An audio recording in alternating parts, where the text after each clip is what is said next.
Okay, folks, let's get started by taking a roll call here. Okay. Aleo Lagares, Adrian. Here.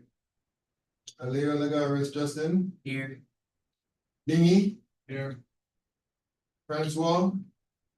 Amaya. Booth. Here. Himes. Here. Hodges. Here. Levitt or Leave It. Lee. Momberg. Martin. Here. Medina. Here. Moreno. Peruche. Here. Simmons. Wheeler. And White is online. And Zaragoza. Here. I don't know if I told you guys this last time, but I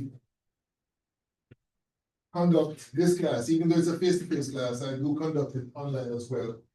Just in case you're not able to come in person for attend class, you can, of course, attend via Zoom. So I see that one of your fellow students is online right now. That's perfectly fine by me. And another thing too, again, I don't remember if I mentioned this, is that I record my classes. So even if you miss the class totally, like, you didn't attend by Zoom or come in person, I will upload the video for the class in Zoom, in Canvas under the modules link, all right? So, you can have that to look at as well, okay? So we're going to continue our discussion of chapter 1. And we were talking about units. Okay, so, and of different quantities. And now we're going to look at temperature, all right? So temperature, of course, is a measure of the degree of hotness or coldness. That's one way of defining temperature. But it is also the property that tells us the direction that heat will flow. In other words, if you have two objects, let's say, that are in contact with each other, the heat flow and heat is a form of energy. We're going to talk about that in chapter 6. But basically, the heat flow will move from the hotter object to the cooler object, right? You won't find the heat flow going in the other direction. Okay. So basically, that's what temperature is all about. And there are different units that are used to measure temperature. The base unit of temperature, according to the metric system, is the Kelvin unit. All right. But there are other units that we use from time to time when it comes to chemistry and science in general. Here's the Celsius unit, also known as the centigrade unit, all right? And we use this from time to time, and the Celsius unit is actually based on the properties of water. Basically, what the powers that we decided that the freezing point of water is defined as 0 degrees Celsius, and the boiling point of water is defined as 100 degrees Celsius. So once those two numbers are established, then the scale is developed based on that, all right? So that's basically how the Celsius scale came about. The Kelvin scale came about as a result of the properties of gases. I won't go into that right now, but we're going to discuss that when we get to that chapter, which is chapter 5, all right? And then there's a third scale that is known as the Fahrenheit scale, all right? And the Fahrenheit scale is most commonly encountered here in the United States.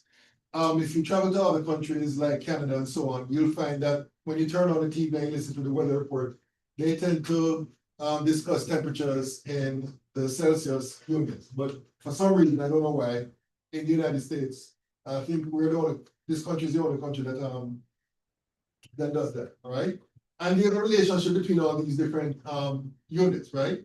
Now, as far as the relationship between the Celsius and the Fahrenheit unit is concerned, it is given by this formula right here, right? So TF is a temperature expressed in Fahrenheit, TC is a temperature expressed in Celsius, right? So the temperature expressed in Fahrenheit is equal to this factor right here, this fraction right here, times the temperature in Celsius plus 32 degrees Fahrenheit, all right? So basically, if you want to convert from Celsius to Fahrenheit, you just put the value of the Celsius unit or value right here, and then do your calculation, and you're going to end up with the temperature expressed in Fahrenheit. if you want to find the temperature in Celsius, given the temperature in Fahrenheit, you'd have to do some algebraic rearrangement of this equation. And when you do that, you're going to get this equation right here. The temperature in Celsius is equal to 5 degrees times the temperature in Fahrenheit minus 32 within the parentheses here, divided by 9 degrees Fahrenheit, right? So this equation will allow you to convert from Fahrenheit to Celsius, all right? And then now to convert from from Celsius to Kelvin. Unfortunately, I don't have it here, but I have it written right here. TK is the temperature in Kelvin, TC is the temperature in Celsius. So basically, the temperature in Kelvin is equal to 1 over Kelvin divided by 1 over degree Celsius times the temperature in Celsius plus 273 Kelvin. So that's basically how you convert from Celsius to Kelvin. So basically, you just add 273 to the temperature in Celsius, and that gives you the value, equivalent value of the temperature in Kelvin. And let me just say that you'll notice in the units for Fahrenheit, degrees Fahrenheit and degrees Celsius, you notice that there's a small 0 or O as a superscript to the left of the letter. So for example, you have the O here, that represents degrees Celsius, and you have degrees Fahrenheit. But you'll notice there is no such thing for the Kelvin, right? There's no such thing as degrees Kelvin, even though I've actually seen that in some textbooks, but that's wrong, right? There's no such thing as degrees Kelvin, it's just simply Kelvin, right? You have degrees Fahrenheit, degrees Celsius, but no such thing as degrees Kelvin. Okay, so this picture right here gives you a side-by-side comparison between the Celsius scale, two thermometers. You have the Celsius scale one right here, you have the Fahrenheit scale one right here, and most thermometers actually, including the ones that we have in our labs, have both scales etched on the length of the thermometer, right? But in this case here, we have two separate thermometers with two different scales, right? And this is just showing you the comparison between the two. So for example, the freezing point of water is defined as 0 degrees Celsius. It turns out that that is equal to 32 degrees Celsius, 32 degrees Fahrenheit. And we can see that from this equation, because if this is equal to 0, then all of this becomes 0. So that means the temperature in Fahrenheit will be equal to 32 degrees Fahrenheit, right?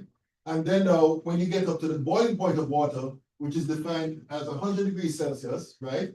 If you plug 100 right here, then you're going to end up with the temperature in Fahrenheit being expressed as 212 degrees Fahrenheit, right? And then down here, I think this is supposed to be room temperature, about 20 degrees, right?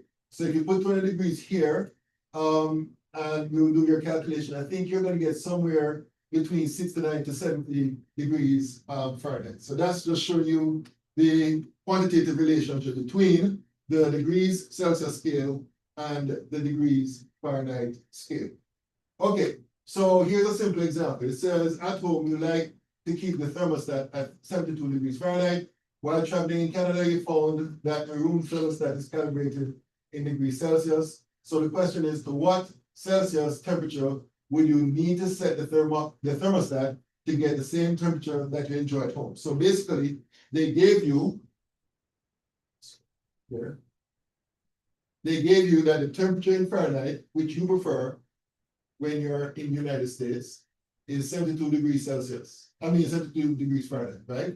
What the question is asking for is the equivalent degree value in Celsius. So based on the formula that I showed you before, TC will be equal to 5 degrees Celsius over 9 degrees Fahrenheit multiplied by the temperature in Fahrenheit minus 32 degrees Fahrenheit, right?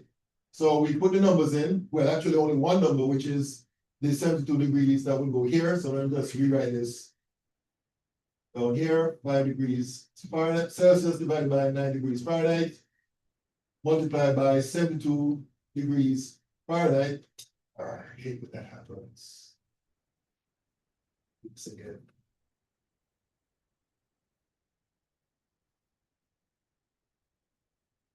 Okay, what was I saying? 72 degrees Fahrenheit minus 32 degrees Fahrenheit. Okay, and then we do the calculation, of course. So this part here would work out to be 40 degrees Fahrenheit multiplied by 5 degrees Celsius divided by 9 degrees Fahrenheit. Let me do the calculation here.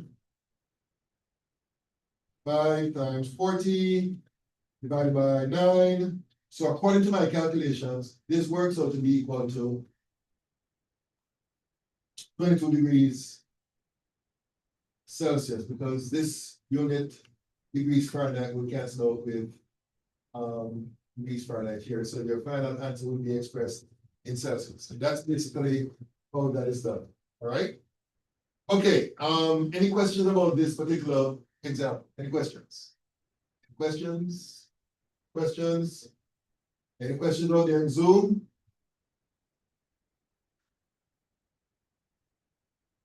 Okay, I take that to mean that you fully understand this example. All right, so let me continue this discussion. Okay, so now we're going to talk about two terms, very important terms when it comes to pretty much all the sciences, because of course in natural science you have to do experiments. To do experiments in the vast majority of cases, you have to take some measurements. So at this juncture, I want to take some time to explain to you the difference between precision and accuracy. And these are two terms that are in relation to the act of taking measurements, all right? So when we're talking about precision, and by the way, these two terms are interchangeably used in everyday language, but in science, they mean two different things, right? So let's talk about precision.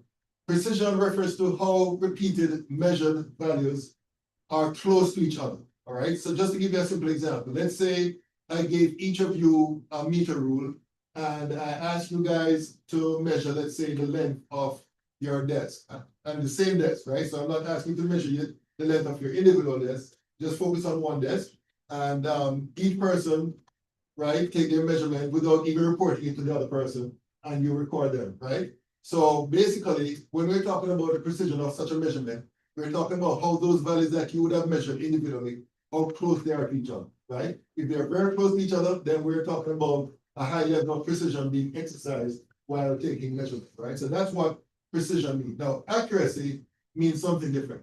Accuracy means how close the measured values are to the quote unquote true value, right? So again, using that example, if we look at the measurements that you guys have taken when you're measuring a desk, and I know what the true value is, basically the accuracy will be the closeness of your measurements to what the true value is, right? So that's the difference between precision and measurements. Precision refers to how close individual measured values for the same thing, how close they are to each other, while accuracy represents or is dealing with where measurements are close to the true value, right? And just to illustrate what we mean by those two, we have a situation here. This is simply not exactly like an experimental thing, but just to relate the act of throwing darts at a dartboard to what we were just talking about. So here we have a dartboard, and basically when you throw, in this particular example, when you throw a dart, that is basically representing the act of measuring something, right? So if you look at the one to the extreme left, right, you see that whoever threw the darts end up, far away from each other, right? And the center, by the way, I should mention, the center represents the true value, right? So in this particular case, the darts are far from each other, and they're also, relatively speaking, far from the center, right?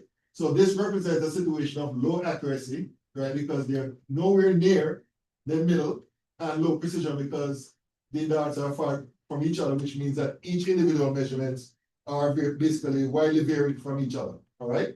So that's low accuracy, low precision. Now, in the case of the second situation right here, in B, all the darts, whoever threw them, end up close to each other, but again, they are far from the middle, right? So as far as accuracy is concerned, that's low, right? Because the darts are far from the center, but they're close to each other. So that means that the precision is high, but the accuracy is low. And usually in actual experiments, when this happens, usually it's an instrument fault or flaw, right? Because if there's a significant flaw that is constant in the instrument, then any measurements of that type will differ from what it should be, right? So therefore, that's what typically happens in that situation. Okay, so that's low accuracy but high precision. Now, in the case of the third one, the darts are relatively far from each other, but they're relatively close to the center, right? So basically, accuracy is relatively high, but the precision is very relatively low because the darts are far from each other, right? And then the last one is, of course, what we aim for, right? We are aiming for high accuracy and high precision, where all the darts end up at the center. And this is basically in all our experiments when we're trying to find out something like the density of something or whatever, we are trying to basically end up with making sure that the experiment is such that it gives you the result of high accuracy and high precision in measurements. Okay, so how do we determine the level of precision in a particular measurement? Well, the first thing we need to recognize is that all measurements are at best estimations, right? Even though you may take the utmost care, right? Use the most accurate instruments and all that, right? There's still the possibility of errors in your measurement. And the main reason for that is that measuring anything is a human endeavor, right? Anything that human does, there's more than likely going to be some degree of error in terms of the difference between the actual measurement and what it should be, all right? So as stated here in the first line, in the real world, we will never know the absolute certainty whether or not a measurement is accurate, all right? And that is something that I remember when I first encountered this. I remember one of my instructors, he was teaching this stuff. At the time I had difficulty accepting it because I thought that you can actually make 100% accurate measurement. But in reality, you can't, all right? You take every effort to make it as accurate as possible, but you cannot be absolutely certain about your measurement, right? So the best way to actually deal with that is to make repeated measurements and strive for precision. So basically, we're looking for repeated measurements, and when you look at the several different values resulting from those measurements, if they're close to each other, then that's as best we can achieve, given whatever we're using as an instrument and our own skill in measuring that particular quantity. And therefore, based on that, we can hope, but not always correctly, that good precision implies good accuracy. And as I said before, the accuracy depends on, of course, the person doing the measurement, and also depends on the instrument, right? As I said before, if the instrument has some issue, then there is the possibility that the value that you get will differ consistently from what you should get as a true value, all right? So how do we determine the precision or the level of precision in a measured value? We do so by determining what is known as the significant figures in a measurement, right? So basically, remember we said every measurement is at best an estimate, right? So when you record a measurement, if you use an instrument like a ruler or a thermometer or even anything more sophisticated, basically whatever the value that you get is an estimate, which means that to some extent you have to estimate the last digit in that measurement, right? And we're going to see an example of that shortly. But before we do that, let's look at the definition of the significant figures. Right here. I thought it was here. So, okay, let me do this first and then I'll talk about what significant figures are. So let's look at this example here. Let's say that you want to find out the mileage of a car you're driving, right? And you discovered that, well, firstly, the volume of the gasoline that the car tank can accommodate is 40.1 gallons, right? And you're able to drive 273.0 miles on that amount of gas, right? So of course we know how to calculate the mileage, right? We divide the miles by the gallons, right? So you put your numbers in the calculator, press equal or execute, and you're going to see a string of digits, right? Now, what you need to understand is that all of these digits will be useful in terms of making predictions as to how far you can drive your car on 40.1 gallons, right? So basically, some of those digits will be meaningless when it comes to making such predictions, right? So the question now becomes which ones, and that's where the issue of significant figures comes into play. So let's define significant figures. Here's a definition right here.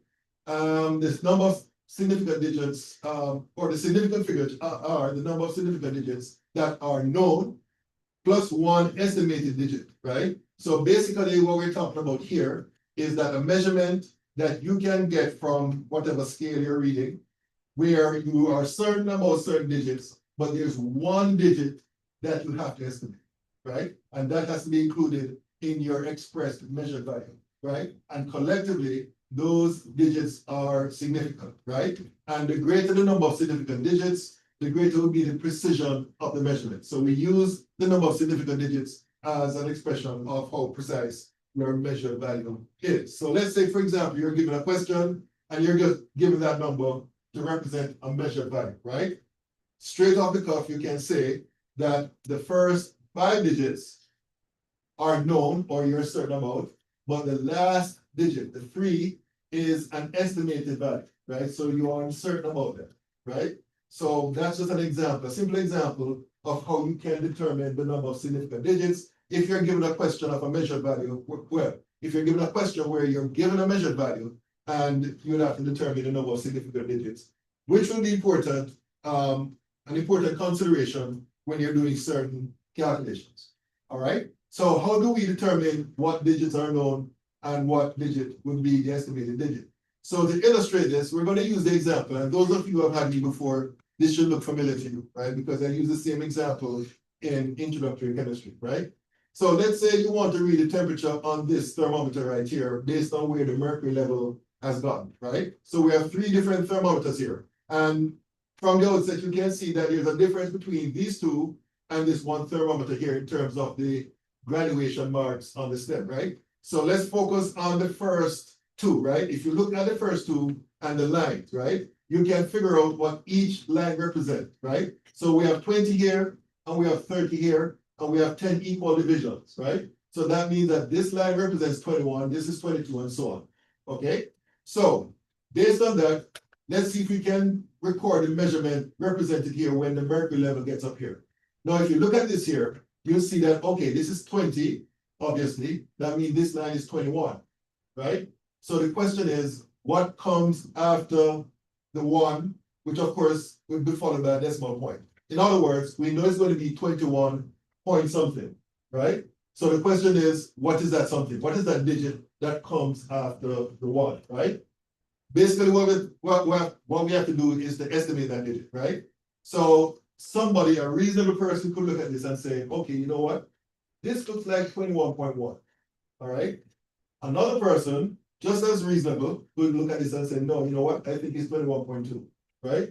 As far as I'm concerned, both persons are correct. Because we're certain about the 2 and 1, the 21, but we are not certain about the digit after the decimal point. At best, we have to estimate it.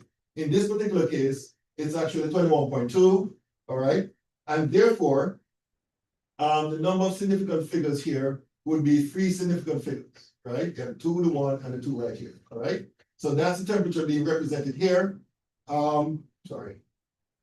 So that's the temperature represented here, 21.2, all right? But if I were to give you guys a question like this, and somebody says 21.1 or even 21.3, even though that seems to be a bit off, but it couldn't be 21.4 or 21.5, right? So if this is a question, you'll get the same credit if you said 21.1, 21.2, 21.3, right?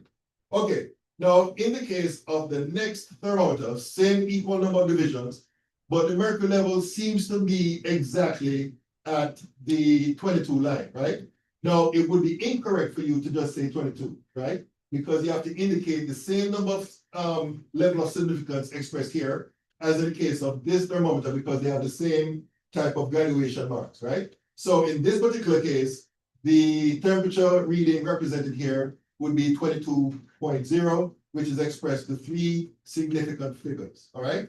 Okay, so let's move on now to the third thermometer. And as I said before, you'll notice that the graduation marks are different because not only do you have the unit marks like 21, 22, and so on, you have 10 equal divisions between, let's say, 20 and 21, 21 and 22, and so on, right? So you have to take that into account when you are recording the temperature being measured. So from the look of things, I would say, okay, we know that the temperature is 22, and you know that this mark here represents 0.1. So I would say 22.1, but it looks like it's slightly over the 0.1 mark, right? So basically, again, you have to make an estimation, right? So you could look at this and say it's 22.11. Another person could look at it and say, no, I think it's 22.12. Again, if I were to give a question like this, both persons would be correct, right? In actual fact, this would be 22.11. And as you can see, the number of digits here is greater, the number of significant digits here is greater compared to the previous two.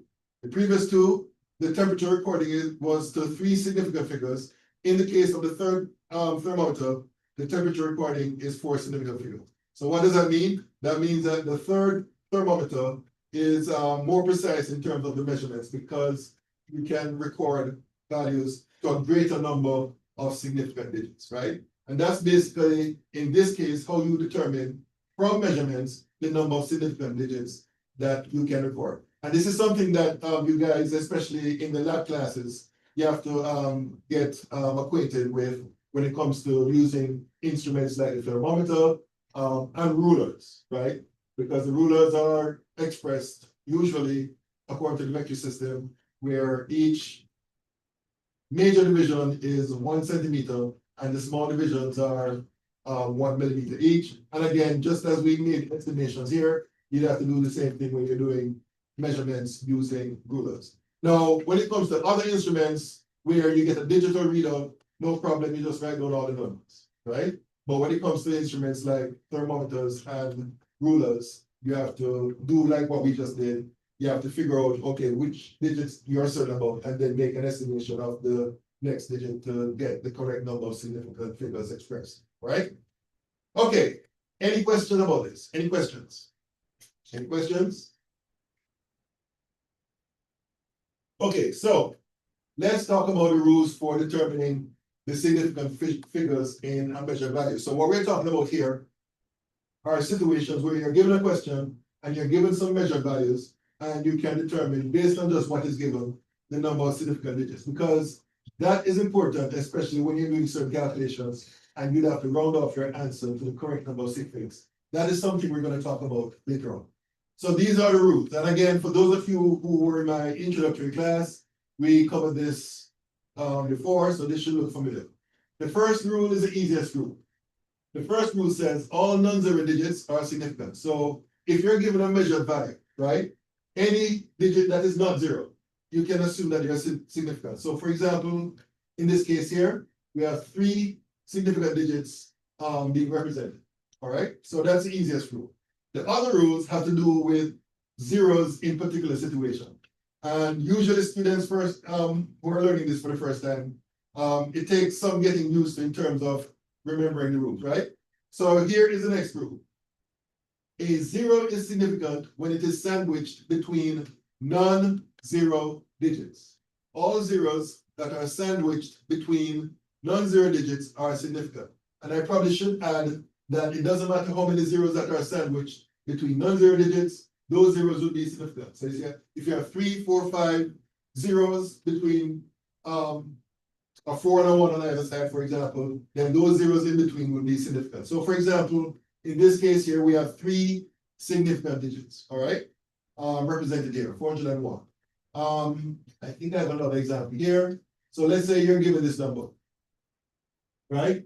All those digits are significant because the zeros are sandwiched between 6 on one side, 3 on the other side. And by the way, it doesn't matter if there's a decimal point anywhere in that number, right? The zeros that are sandwiched between non-zero digits are always significant. Okay, I have another example. Okay, so here's another example here, 9.03. Again, that zero is significant, so the total number of significant digits in that case is 3. Excuse me. Okay, so just to summarize what we just said, if you have zeros sandwiched between non-zero digits, then those zeros are significant. Now here's another rule dealing with zeros in a particular situation. In this case, a zero is significant if it's at the end of a number that includes a decimal point. So basically what this rule is saying is that if you have a measured value represented and you have a decimal point anywhere in that number, then the zeros at the end of that number are significant. So here's one example, right? So in this particular case, there's a decimal point here and you have 3 zeros at the end of that number. So that means that those 3 zeros are significant, which means that the total number of significant digits here would be 5. All right. I think I have another example of this. So in this particular case, decimal point here, and we have a 0 here at the end of the number. So therefore that 0 is significant, and therefore the total number of significant digits represented there would be 5 as well. Okay, so remember in this particular case, if you have a number, a measured value, where there's a decimal point within that number and a 0 at the end, that 0 is significant. All right, so that's basically what that rule is saying. Okay, the next rule has to do with a situation where a 0 is not significant. So as this rule suggests, a 0 is not significant when it is before the first non-zero digit, right? So if that 0 is before the first non-zero digit, then that 0 will not be, or any zeros for that matter, will not be significant. All right, so let's look at this example right here. In this case here, we have 3 zeros indicated before the 6, which means that those zeros are not significant. Those zeros are not significant, which means that there's one significant figure represented in this number, right? I think I have another example lined up here. Okay, now this one has 2 types of zeros, right? You have 1 0, which comes before the first non-zero digit, which, as we just said, is not significant. And we have a 0 that is sandwiched between 2 non-zero digits, which would be significant, right? So in this particular case, the number of significant digits here would be 3. Okay. All right, so that's that rule. Now, this rule is again a situation where the 0 is not significant. So according to this rule, a 0 is not significant if it's at the end of a number and there's no decimal point. So that is kind of different from one that we saw earlier, where we say that the zeros at the end will be significant if there's a decimal point. In this case, we're saying is that if there's no decimal point within a number, then any zeros at the end of that number would not be significant. So let's, for example, look at this number right here. There are no decimal points indicated, right? And all those zeros are at the end. So therefore, there's only one significant digit represented here, which would be the 5. All right? So no decimal point, but if you have zeros at the end, those zeros at the end will not be significant. All right? Here is another example. Okay, so in this case, there's no decimal point indicated. You have a 0 at the end of that number. Excuse me.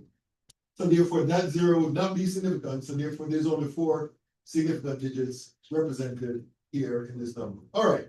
So now that we have gone through those rules you have to keep in mind, you have to remember them because of what we're going to talk about next. Now, all the examples that I've shown you so far are dealing with numbers obtained by measurements, right? And what we're going to learn later on is that basically when it comes to science, chemistry, physics, and so on, there are 2 types of numbers. You have measured numbers, right? So basically you use an instrument, thermometer, ruler, and whatever, and you get your measured value. The numbers that you get from measurements, we call them measured numbers. And then you have what are known as exact numbers. And we're going to talk about exact numbers later on, right? But most of these rules have to do with measured numbers. All right, so basically, in fact, let's talk about exact numbers right now, actually. So exact numbers are numbers that are obtained by definition or counting, right? So for example, let's say there are 15 students in that class, in this class right here, right? Then that 15 is a counting number, right? We did not use an instrument to obtain that value. We just simply do a head count and we have the number 50, right? That is an exact number, right? Because we determined that by counting. And the thing about exact numbers compared to measured numbers is that exact numbers have an infinite number of sig figs, all right? So if I give you the exact number as 15 for this class, then it would be incorrect for you to say that there are 2 significant digits represented there because of the way you got that number. It wasn't by measurement, right?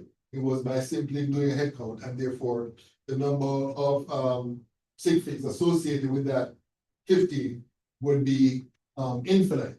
Now, so that's counting numbers. Now, defined numbers, as the term suggests, are numbers obtained by definition, all right? So one example of that would be the relationship between the meter unit and the kilometer unit. By definition, right, this is a defined expression. By definition, 1,000 meters is equal to 1 kilometer, right? So basically, the 1,000 here and the 1 here are both exact numbers. And also will have an infinite number of significant figures, right? Let me see if there's any more. Okay, so here's another one, 7 because that 7 would be an exact number because again, it's a counting number, right? And okay, so I stated here, these numbers are exact numbers because you obtain them by either definition or by counting. And this is something also you have to take into account when you're doing certain calculations. And we're going to see a couple of examples shortly, right? Okay, so let's talk about calculations, right? So basically, there are two, well, actually 4 mathematical operations I'm quite sure you're familiar with. Multiplication, division, addition, and subtraction, right? And the way you deal with significant figures is dependent on what type of mathematical operations is involved when it comes to calculations using these figures, right? So let's talk about multiplication and division. The rule for multiplication and division is basically the same.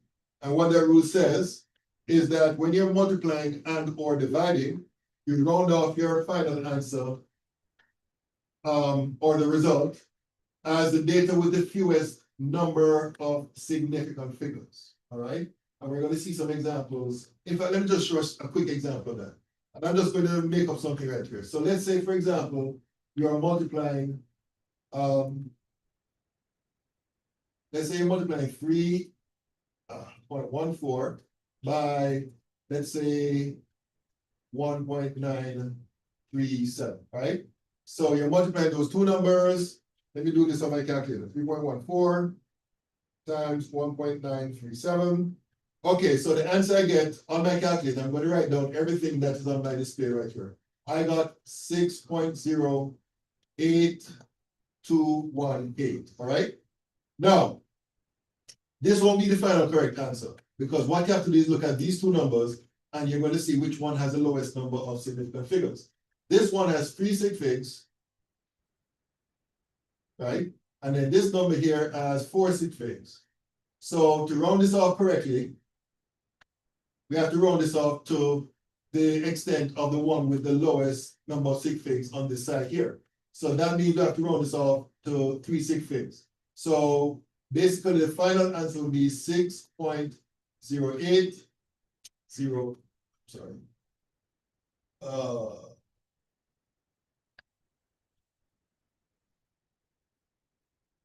Okay, so 6.08 would be the final answer because you have to drop these digits here in order to round it up to 3 sig figs, right? And you do the same thing with division, right? If you're dividing two numbers, two measured values, you round off your answer to the extent of the numbers involved having the lowest number of significant digits, all right? So that's the rule for addition, rule for multiplication and division. All right. So let me clear this here. And let's look at what happens when you add and or subtract. So when you're adding and subtracting numbers, your final answer must be rounded off to the lowest number of decimal places represented in the data that's involved in the calculation. All right. So just to give you a quick example, suppose you're asked to add,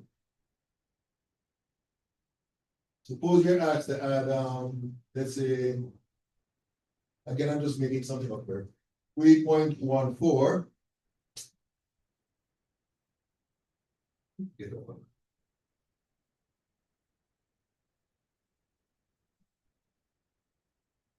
So let's say you're adding 3.14 plus 2.9, right? So you go to your calculator, 3.14 plus 2.9, and what I got is 6.04, right? So the question now is, to what extent you're going to round this out to? Here you have 2 decimal places. Here you have 1 decimal place, right? So that means that whatever you get here must be rounded off to 1 decimal place, which means that the final answer is going to be 6.06. 0. All right, so that's what you do when you're adding and or subtracting, right? Whatever the number involved, or involved in terms of being added or subtracted. You look for the one with the lowest number of decimal places and you round off your answer to that extent. All right, so basically multiplication and division, you round off your answer to the lowest number of sig figs. Addition and subtraction, you round off your number, your final answer to the number of decimal, the lowest number of decimal places. Right, and this is what you need to do whenever you're doing any calculations in chemistry and for that matter in other sciences. Okay, so here are two examples, right? So this question, the first one says, a teacher wants to divide all of a 453.6 gram sample of sulfur among 21 members of her class equally. So the question is asking, how many grams of sulfur should each student receive? So this is simple enough. We all know what to do in order to answer this question. So basically what you're going to do is divide 453.6 grams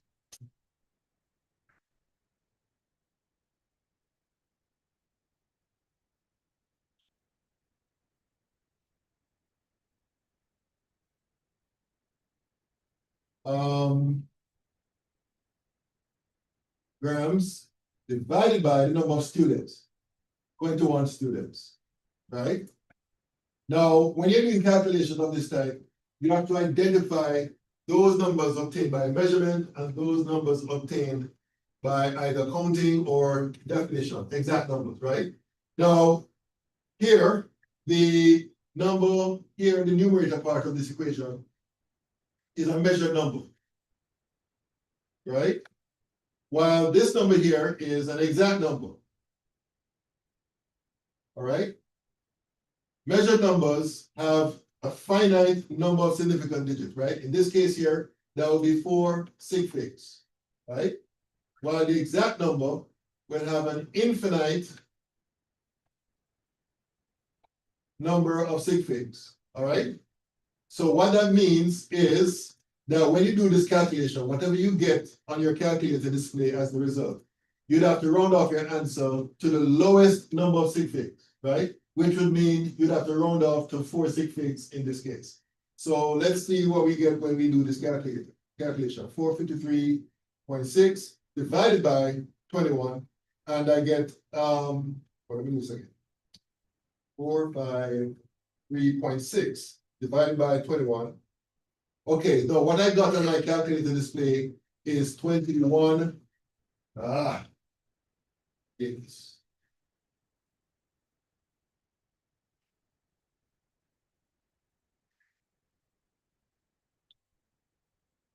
I got 21.6. Right?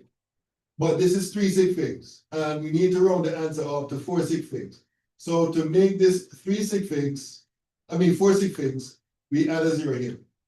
All right, that 0 is significant because of the decimal point here, right? So therefore, the answer would be 21.60 grams per student. All right, and that's it. All right, for the first example. Okay, any questions about that example? Any questions? Any questions? Okay, so the next one is asking for you to do the calculation and round off the answer to the correct number of sig figs. So if you recall, I said that when you're adding and or subtracting, which is a combination of what you're doing here, you round off your answer to the lowest number of decimal places, right? So basically, if you look at these numbers here, this number here has 3 decimal places. This has 2 decimal places. This has 4 decimal places. So whatever your answer you're going to get here, you have to round off to the lowest number of decimal places involved, and that will be 2 decimal places. So 49.146 plus 72.13, and then I minus 9.144, and according to my calculator, I get 112.1326, but I need to roll it up to 2 decimal places. So when I do that, I'm going to end up with 112.13 meters. And that's how you do that. All right. So those are just two simple examples which illustrates how you deal with numbers, especially when rounding off to the correct number of either significant figures or decimal places. So the main thing you need to remember, right, and you need to remember this for all the subsequent calculations you're gonna do for this course, right? You need to remember that when you're multiplying and or dividing numbers, measured numbers, you record your final answer to the lowest number of significant digits of the numbers involved in the calculation. If you're adding and subtracting, then you round off your final answer to the lowest number of decimal places. So this begs the question, what if you're doing a calculation where it is a combination of, let's say, multiplication in one stage and then subtraction, where the rules are different, right? Well, let me explain how you deal with that situation. Let me this here. Okay, let me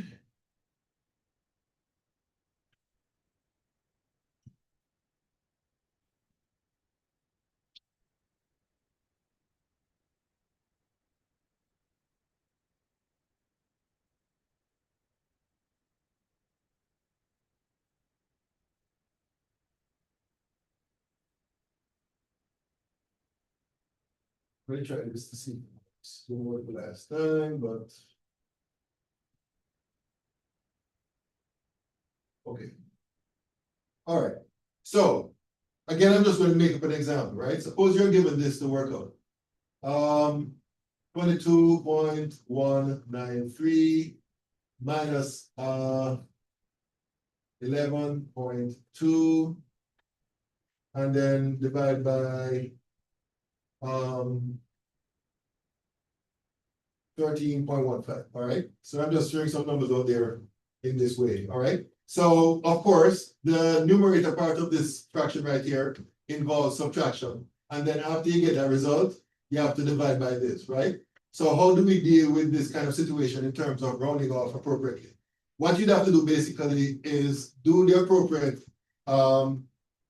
calculation and round off at each stage. So for example, since we have this here, we're going to do the calculation here, but whatever you get for this part right here, because you have one decimal place here, and you have three decimal places here, that means that you have to round off whatever you get here to one decimal place. So let me do that on my calculator, 22.193 minus 11.2, and I got 10.993. But because I have to round that up to one decimal place, then this would be 10.99, that would be 11.0, right? You'd have to round off to one decimal place, and you're going to get 11.0 as a result. So after that, then you do your division, which is 13.15. And in this case, you have 3 sig figs here and 4 sig figs here, right? So in this case, what you'd have to do is round off your final answer to 3 sig figs, right? So again, you have to do this calculation at this stage, 11.0 divided by 13.15. And what I got here on my display is 0.8365 and some other digits, but I have to round this off to 3 sig figs. So according to what I have here, the answer is 0.837. And that's how you round off correctly. So the point here is that if you have a combination of mathematical operations where the rules are different for the individual operations, you do it piecemeal, right? You do one part first, then you round off according to the rules, and then you do the next part next and round off according to the rules of that particular operation, and so on and so forth. So that's what you deal with that kind of combination type problem. Okay, any questions about this? Any questions? Any questions? Okay, let me see here.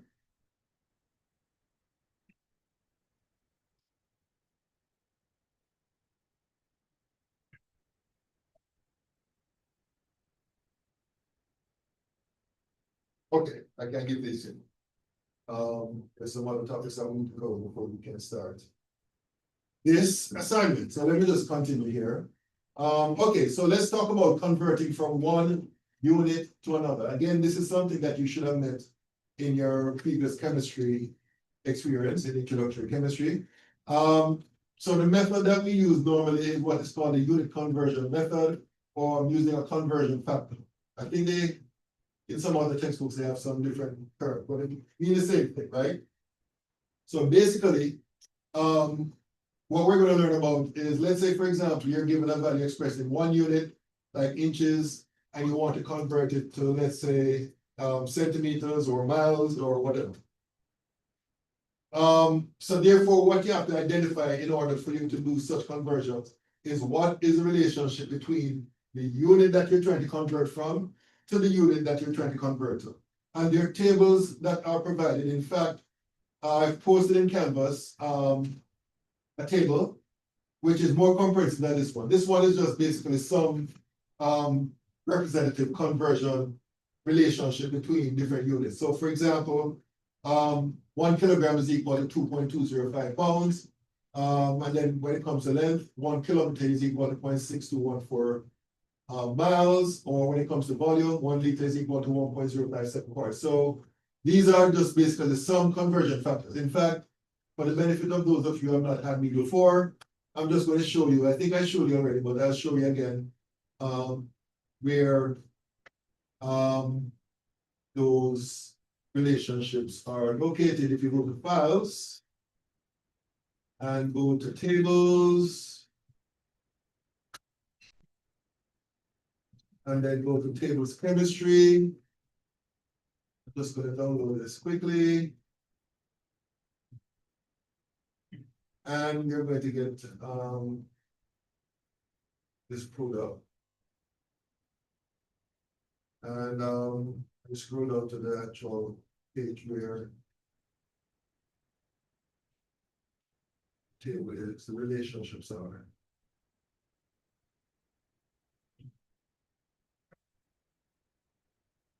Okay, so this is what I'm talking about here, right? So this is more comprehensive than the one that I just showed you in the PowerPoint. And of course, you're going to have access to this when you're doing your exams, right? So please familiarize yourself with these pages, right? So this is a section for length, a section for mass, temperature, and so on, right?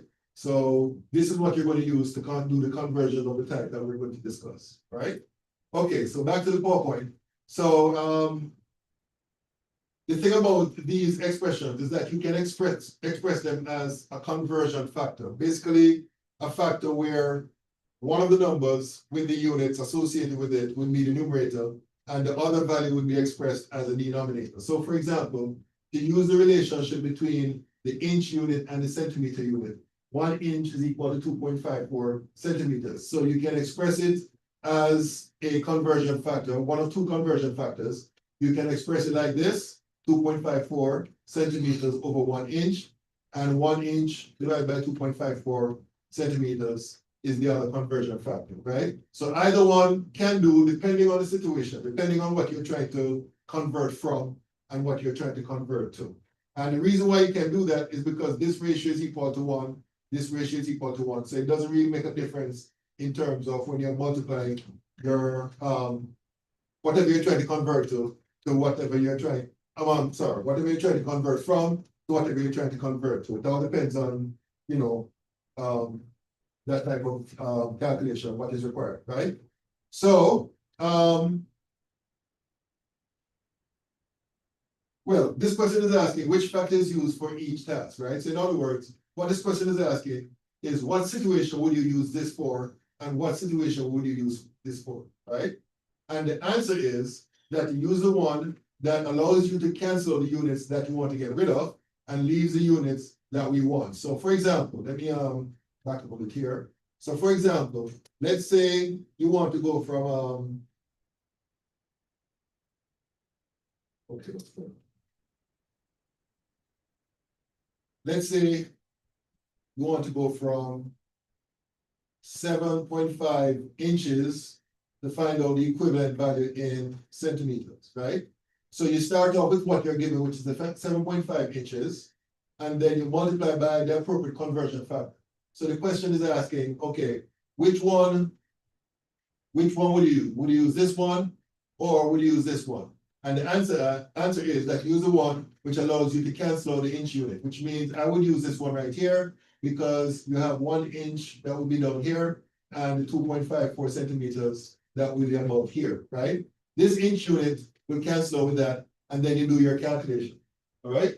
Now, this is where the significant figures rules comes into play when you get your final answer, because this here is obviously a measured value, right? The relationship between the centimeter unit and the inch unit is exact. All right, so what does that mean? That means that when you do your calculation, your final answer here must be rounded off to two significant figures, right? So that means that you multiply 7.5 by the 2.54. And then on my calculator, I got 19.05, and that would be centimeter. But we have to round off 19.05 to two sig figs. So the answer here would simply be 19 centimeters. And that's basically what you have to take into account when you're doing these types of conversions, right? So basically, a couple of things that you need to do. You have to set up your conversion factor such that the unit you want to get rid of will be got rid of by cancellation. And then the unit that you're working towards will remain, and therefore will end up in your final answer. The other thing that you have to be concerned about is rounding off appropriately. In that case, that means that you need to identify the exact numbers separate and apart from the measured numbers, and you round off your answer according to the number of significant figures represented in the measured number. All right, so that's basically how that is done. So let me erase this here. And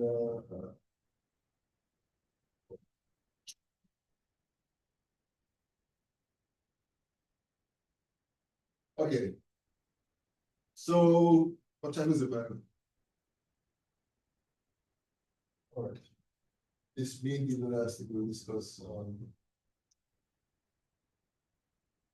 Here we go. Anyway, so you know what? What I'm going to do here is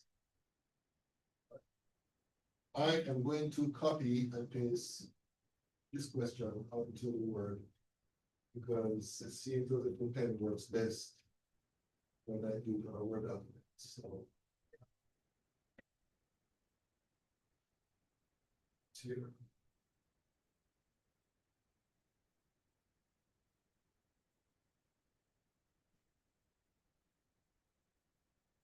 Okay, so this question is asking, what is the length in millimeters of a 1.2 foot rod, right? So we're going to start off with what we're given.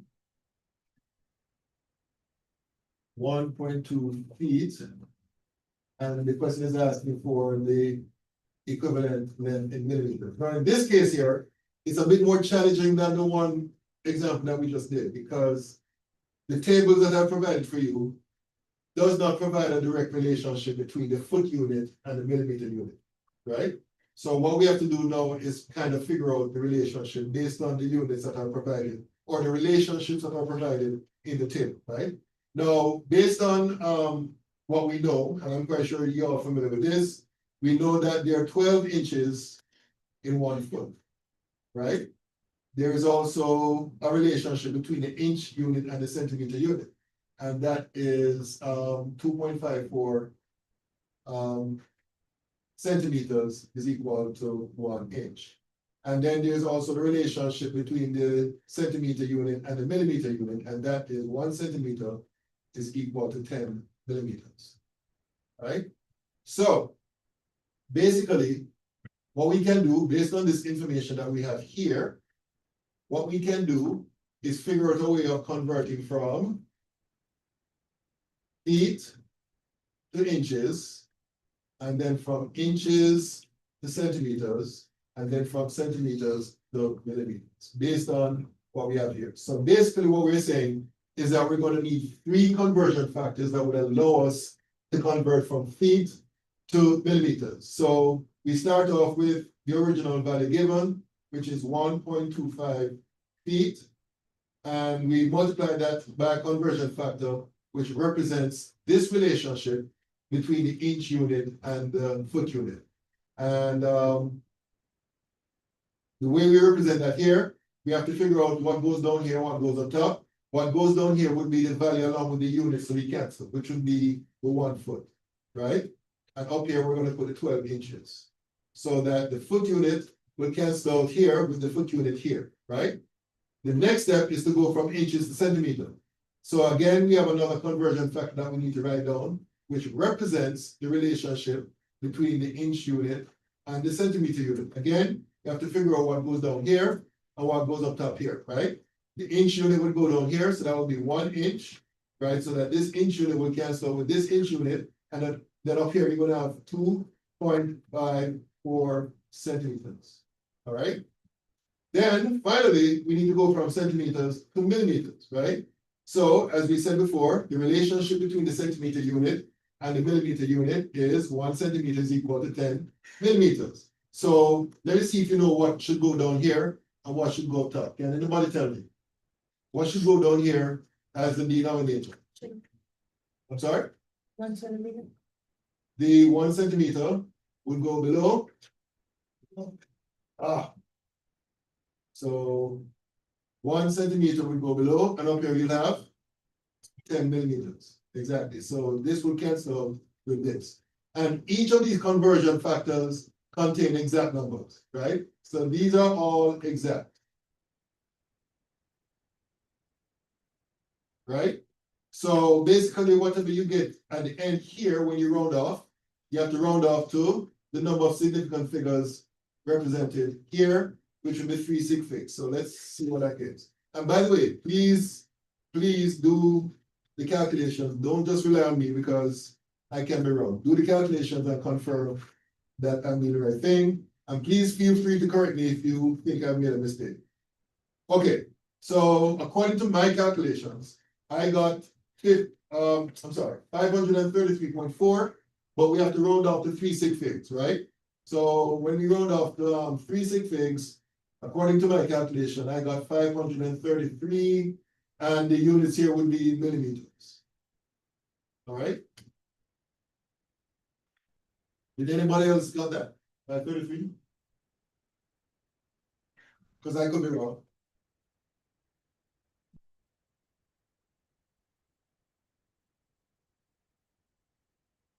I got 381. Okay, see?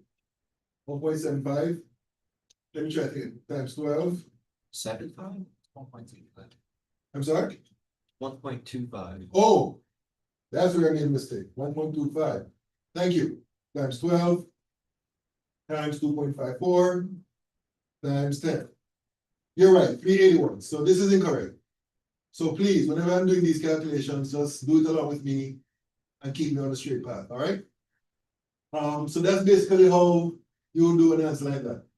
A question like this. All right, any questions? Any questions? Any questions? Okay, the next example, they gave you. You know what? Let me copy this. Let me erase this first.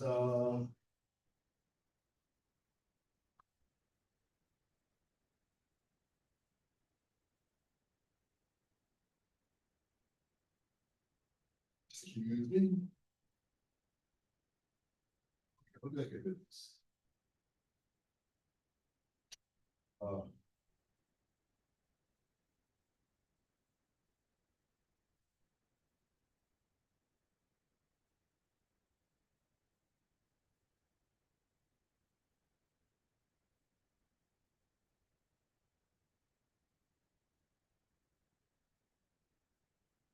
Okay, I want to copy and paste the diagram as well.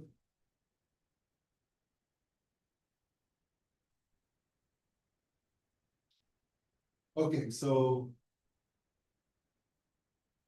Expect it to be that large. Okay, so the question is asking for the volume of this piece of wood, which is in the form of a cuboid. So, if you recall, and this is something that I'm quite sure you learned in high school, the volume of this block of wood will be the length times the width times the height, right? So basically, the length is 7.36 centimeters cubed, centimeters, I'm sorry. multiplied by the height, which is the width, which is 4.13 inches. This is inches, not centimeters. Multiplied by 4.41 inches, which is the height. Right?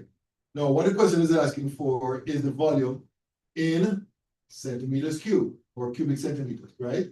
When you work this out, because you're going to have inch multiplied by inch multiplied by inch, if you were to do the numbers and do the calculation, the final answer will be expressed in terms of the units, in terms of inches cubed, right? But the question is asking for centimeters cubed. So how do we do that?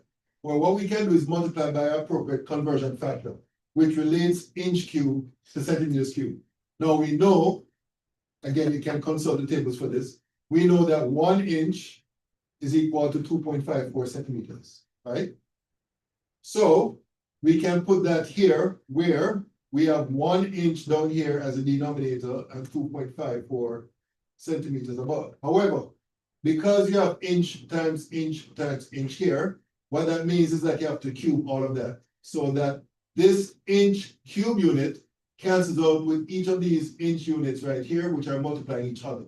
And therefore, whatever the answer you're going to end up with here will be in the units of centimeters cubed, which is what the question is asking for, right? So we have to do our number crunching again.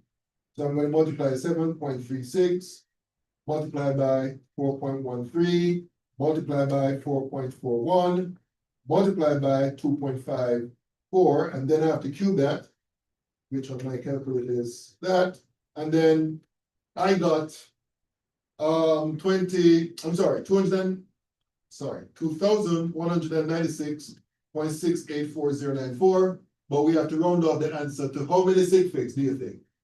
We need to round this answer off.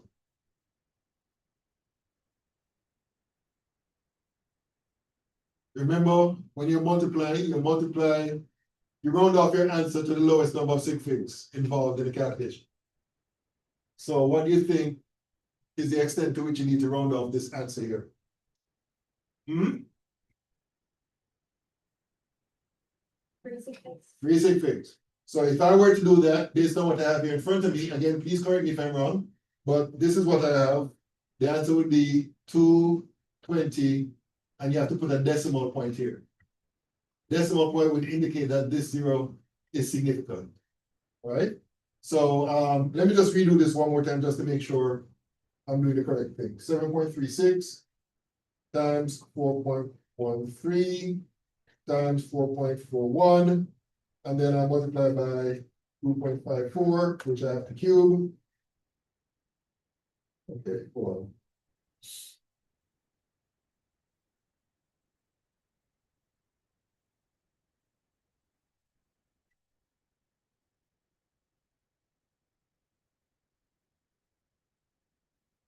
That's what I got, all right?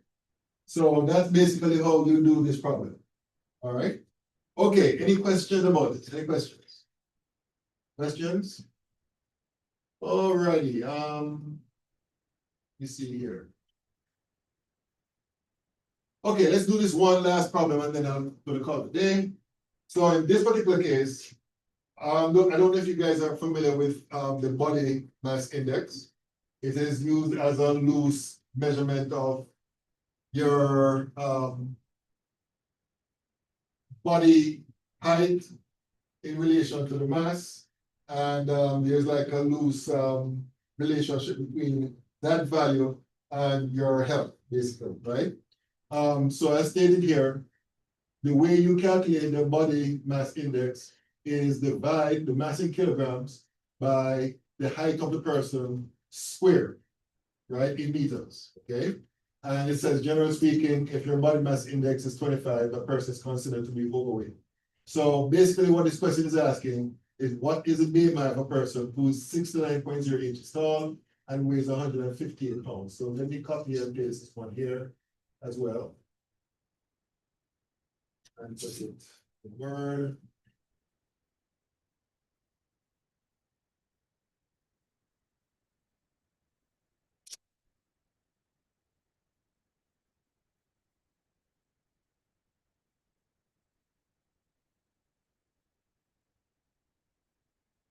Okay, so that's a question, right?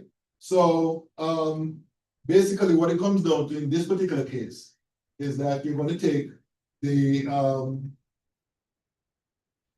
mass of the person, which in this case is 158 pounds, divided by the height squared, which is 69.0 inches, and all of that will be squared, right? So what you have to do is convert that to kilograms per meter, meter squared, right? So how do we do that? Well, what you can do is convert initially from pounds to kilograms. So you can focus on doing that first, and then focus on converting from inches to meters squared, all right? It doesn't matter which one you do first, you should get the same result, all right? So let me just draw a line here to make a separation here. So I'm going to start off again with 158 pounds over 69.0 inches squared. And then what I'm going to do is convert from pounds to kilograms. Okay, so I don't know what the relationship is, so I have to go to the table. And here is what the table says. Well, it doesn't give you directly pounds to kilograms. It gives, oh yes, here it is actually. 1 kilogram is equal to 2.2046 pounds, right? So if I were to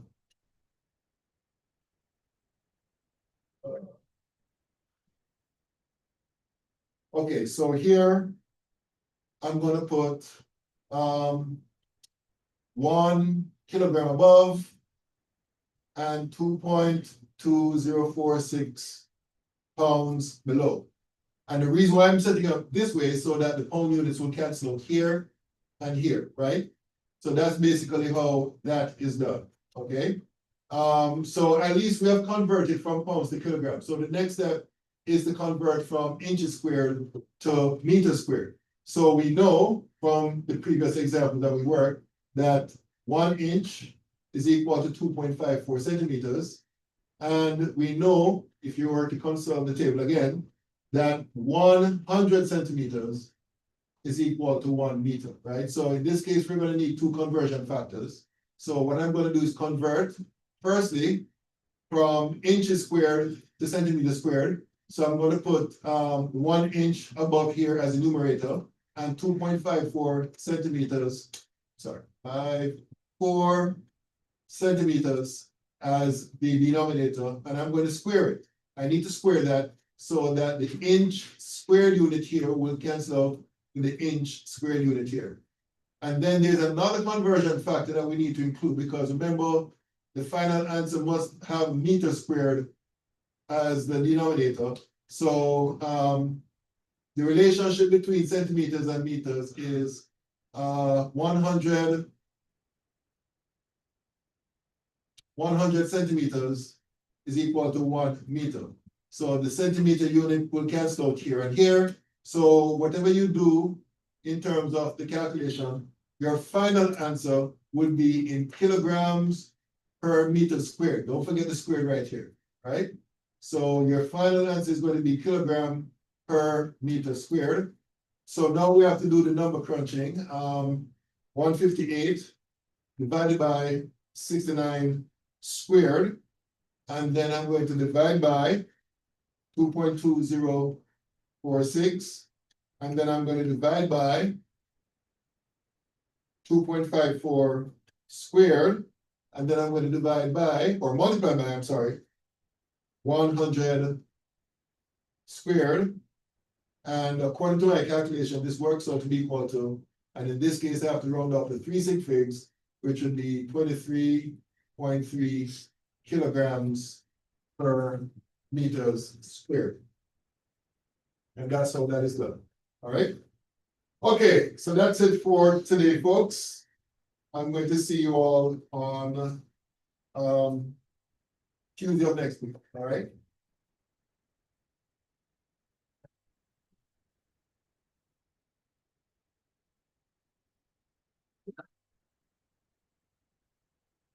Can you catch up on attendance?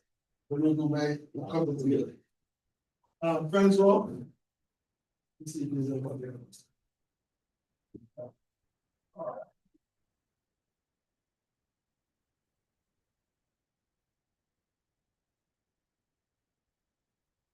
Okay, Francois, Levitt. Lee. Here. Malberg. Moreno. Here. Simmons. Wheeler. And that's it. Yeah, in fact, I was just doing just now, so if you can't make it class, you can go like, right, and also, which I'm gonna do right now, I'm going to, post the video in the model section, so you can, yeah, oh, okay, what's the last name? Sorry to apologize for the start. Oh, I got it. You know, Yes. yes, ma'am. We good?